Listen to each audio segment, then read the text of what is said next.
This video is a tutorial on your Samsung Soundbar and TV remote. The soundbar power function is in the top left of the remote. The TV power function is in the top right.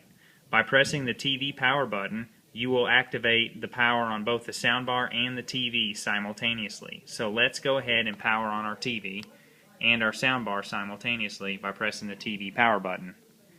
Now that our TV is powered on, it will start out in whichever display you were in last. In this case, it is the HDMI display, which is also the cable set-top box. So HDMI 1 is the cable set-top box. HDMI can be accessed. You can access any of your inputs by clicking the TV source button located in the left side of your remote. So we're going to hit TV source, and then we can now have access to all the sources connected to our TV. So the top source, TV, is actually your VCR player.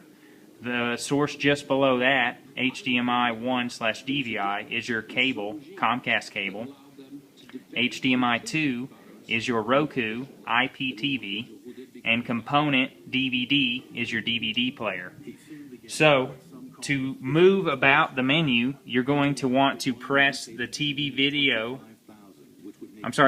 source button. You will press it once to bring up the menu, and then press it again to move throughout the menu. So I'm pressing it each time the menu is moving. So we're going to go to your cable set-top box. So that goes to your Comcast cable set-top box. If we press TV source again, we go to HDMI 2, which is your Roku player IPTV. You know how to use your Roku remote like the back of your hand.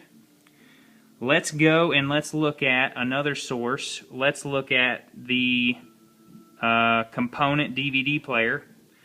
That is going to simply be your DVD player. So if you have a DVD in it ready to play, you'll need to power it on, and then I'm sure you're comfortable with the DVD remote from there.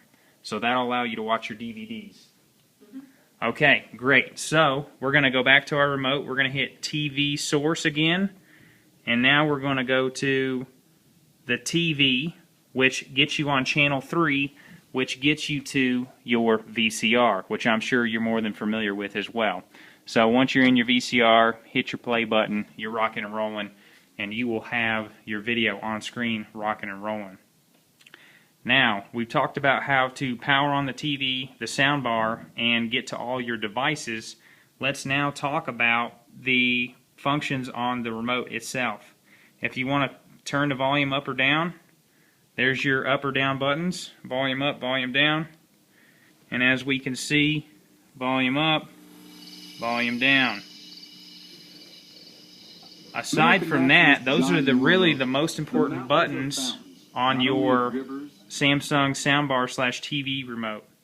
Now, if you want to power off the soundbar individually, again, you can hit the button in the top left, or if you want to power off the TV and the soundbar, you can hit the TV power. If we do that, the soundbar will not power off immediately. It has a 2-hour timeout, and then it will power itself off. And then when you come back in the morning and you hit your TV power button, you will then be back in business, and it will turn on both your TV and your soundbar.